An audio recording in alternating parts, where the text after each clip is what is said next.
sales are doing this, marketing's doing that, the marketing team have crappy leads, the sales teams won't close any leads. We get this over and over and over again. There's friction, there's some tension.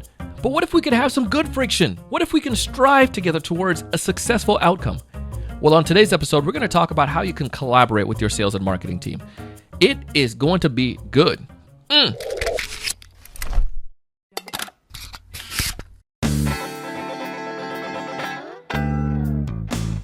Hey, everyone. Welcome to another great episode of the Sales Evangelist podcast. I'm your host, Donald C. Kelly, the Sales Evangelist, and I'm so excited for another great episode. I'm so excited to be here with you today. And on this episode, I have a phenomenal guest. His name is Mr. Gregg Ames, and Gregg is the COO of an organization called Act On. Now, Gregg brings a lot of knowledge when it comes towards his sales experience, his marketing experience, and also his leadership experience. In this conversation, though, we're going to talk about this idea of the collaboration between sales and marketing, some ideas. And Gregg gave 3 phenomenal ideas, and one of them I feel that you're going to really like, that I took away, is calling the feedback loop. And it's the feedback part is just so critical. It's so important, and we've seen it. Anyways, I won't give all the goodies away. When you listen to the episode, you'll hear how Gregg breaks these things down, and that's the one of the points that he emphasized. What are some of the challenges you're seeing right now when it comes towards that alignment between sales and marketing? Because, and let's preface, we do hear people say, they need to be aligned, but what are the issues that you foresee, and then we can tackle some of the ways that we are seeing that we can make that alignment happen. Yeah, I think many companies are coming from a state of being fragmented, meaning that the sales team does their thing, they own all the relationships, they own the communication, and marketing's been really good at driving brand and brand awareness and things of that nature, running events and trade shows, things of that nature, or virtual events like what we're doing today. But the advent of marketing technologies, in particular marketing automation technologies, and there's a whole host of other technologies now that are out there as well, have really been able to foster unification of business process from the top of the funnel marketing activities and new concepts like demand generation roles and functions within the marketing team to help drive pipeline, to help drive better messaging, to help drive more appropriate communication, to help tee things up for sales, to make sales more effective and more efficient. What would an ideal situation look like in an organization where sales and marketing is working together? Yeah, I think there's an old adage in the tech space, right, which is people, process, and technology. That has not shifted. That's still resident in today's world that we're working in. But I do think it starts with getting an integrated process flow. So we all have good sales people with good sales territories and good sales plays and the personas and things that you want to engage with and go and sell to. How do you take all of that goodness and bring it upstream or up funnel and equip marketing to be a partner with you to actually help go out and canvas a broader addressable or sellable addressable market and bring leads that are quality and qualified and sales ready to the table to make the role of the seller, who's really good at the downstream process of engaging in a deal cycle and executing a sales methodology or sales program. But how do you get the sellers who are historically not very good at prospecting, they're not that great at generating demand, how do you get marketing to go tee that up for them so that they can get more at-bats and more cycles to work and pursue and ultimately close to drive revenue? And so bringing the marketing team in and having technology plus the people and the organizational alignment, in addition to the processes and the workflows between the different systems that are going to be leveraged, is really critical in getting to the outcomes that you're looking for of having a more integrated revenue team with strong marketing and sales alignment. The data's, I think, probably the most interesting, especially with a lot of new technologies around AI and machine learning and other things that are forthcoming here. And so leveraging the data and interpreting the data is super paramount to a successful program.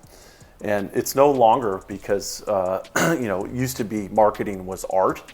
It's now a bunch of science mixed in with art, and that's where the data comes into the equation.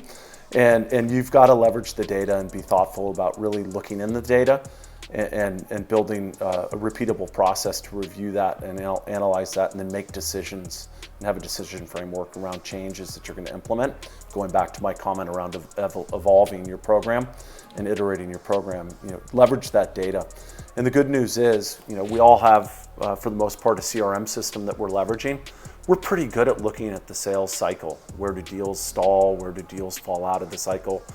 You can do a reverse engineering of the anatomy of a win to try and create a methodology that's rinse and repeat. When you go up market and you're integrating the marketing technology stacks into the equation, there's an enormous amount of data around why are people coming to your site? How do we get them captured and convert them? How do we nurture them more effectively and faster using a program A versus program B, doing your classic A/B testing as an example. And again, where do people stall out? Where do they no longer continue to engage with your content through your automated programs? So you need to look at all of this and make assessments and continually iterate on it. And if you do that and you do that well, you're going to find that you'll be very successful. The last one, we kind of hit on this already, the feedback loop. But let's say we don't have nothing in place right now. My company, I'm a BDR working at a company, or I'm AE working for an organization, and we have no feedback loop. And maybe I'm the leader here. How could I help implement that or start it, even if I'm a sales leader? Yeah, so I think the sales leaders, are all under the same pressure I'm under, which is we're chasing a number, right? Yeah. Whether it be a monthly or a quarterly number or an annual number, it doesn't really matter at the end of the day. We're all chasing a number, and so I think it's really important because we all have good metrics that we measure around what does our pipeline coverage need to be to hit the revenue targets that we have. How do we go and cut up territories as we're looking to grow? And so we're pretty good at all of those things, but we're not as comfortable in many instances going back and talking to our marketing team members or formerly counterparts and having an earnest discussion around how can they help us drive more coverage, drive more, whether it be high level air cover or, to your point, ABM strategies that I need to go and get into these accounts because they should be our next customer.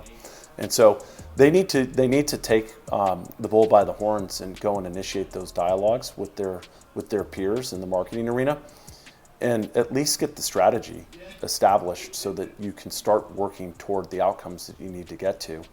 And where it gets interesting is really once you start getting going and you have traction and the programs are up and running, that's where the feedback loop becomes even more important, because there are all kinds of things that you're going to encounter throughout your journey here. And it's really looking at what is working well to do more of and what is not working well to stop doing. We have a concept at Act On, which is, to fail fast. And what that really means is we're going to try a number of different things. Not every one of them is going to work perfectly, but if we clearly identify things that are not working well, let's stop doing things that don't work immediately. In other words, fail fast and pivot. And the pivot is really important because there are a myriad of different techniques and tactics that marketers and sales alone can employ to try and get to outcomes. But if you're doing something that isn't working, stop doing it and pivot. If folks are listening to this episode and want to get in touch with you to get a chance to learn about you or some of the things that you guys are doing, what's the best way for them to do that? Oh, you can always email me, greg.ames@acton.com, which is gregg.ames@act-on.com. That's a great way. You can always call our SDRs, let them qualify you, and they know how to find me as well. But that's another channel. And of course, I'm on LinkedIn and what have you. And listen, that was Gregg Ames. And if you haven't done so already, find him on LinkedIn. You can find his information down in the show notes as well. Tell him that you heard him here on the Sales Evangelist podcast. Let him know that I endorse him and the cool things that he's doing. If you want to learn about Act On as well, you can find the information in the show notes. But we got to do a better job. Like the sales team and marketing teams, when we can run in unison, alignment, succinct, man, we can do amazing things together. And the feedback loop is one that I take and I utilize in my organization as well. And I'm grateful that Gregg was able to bring that up. As always, we share stuff like this because we want you to succeed. We want you to find more ideal customers. I want you to know what to say when you reach out to them. I want you to close more deals. I want you to be able to go into sales and not feel like it's overwhelmingly complicated. Sales could be simple and could be effective. And that's our mission here. But most importantly, I want you to raise that level of thinking, know that it's possible, and go out and do big things. See you next time.